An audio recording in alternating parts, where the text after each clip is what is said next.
Line Kashmir honey. அழகும் வாசனையும் கமழும் காஷ்மீர் லயன் காஷ்மீர் ஹனி.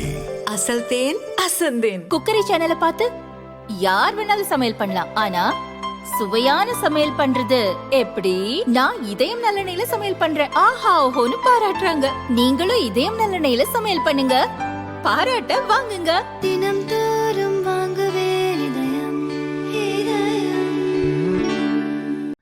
மேற்கு வங்கத்தை தனி நாடாக அறிவித்து மோடியின் ஆட்சியிலிருந்து விடுதலை செய்ய வேண்டுமென முதல்வர் மம்தா பானர்ஜிக்கு வங்கதேச பயங்கரவாதி கோரிக்கை விடுத்துள்ளது சர்ச்சையை ஏற்படுத்தியுள்ளது. நம் அண்டை நாடான வங்கதேசத்தில் இராணுவம் நிறுவிய நோபல் பரிசு வென்றுள்ள பொருளாதார நிபுணர் முகமது யூனுஸ் தலைமையிலான தற்காலிக அரசு அமைந்துள்ளது. இதைத் தொடர்ந்து சிறையில் உள்ள முக்கிய எதிர்க்கட்சித் தலைவர்கள் உள்ளிட்டோர் விடுதலை செய்யப்பட்டுள்ளனர்.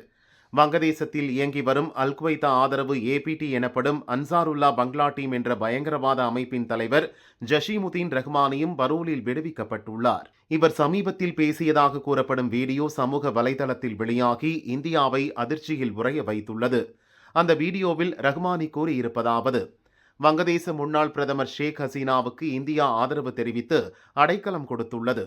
இதை ஏற்க முடியாது. வங்கதேசத்தில் பிரச்சனையை உருவாக்க இந்தியா முயற்சிக்கிறது. வங்கதேசம் ஒன்றும் சிக்கிமோ பூட்டானோ அல்ல. இது 18 கோடி முஸ்லிம்கள் உள்ள நாடு.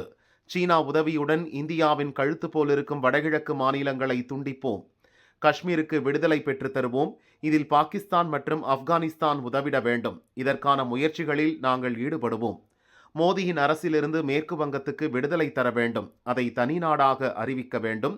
இதை மாநில முதல்வர் மம்தா பானர்ஜி செய்ய வேண்டும் என்று அந்த பயங்கரவாதி கூறியிருந்தான்.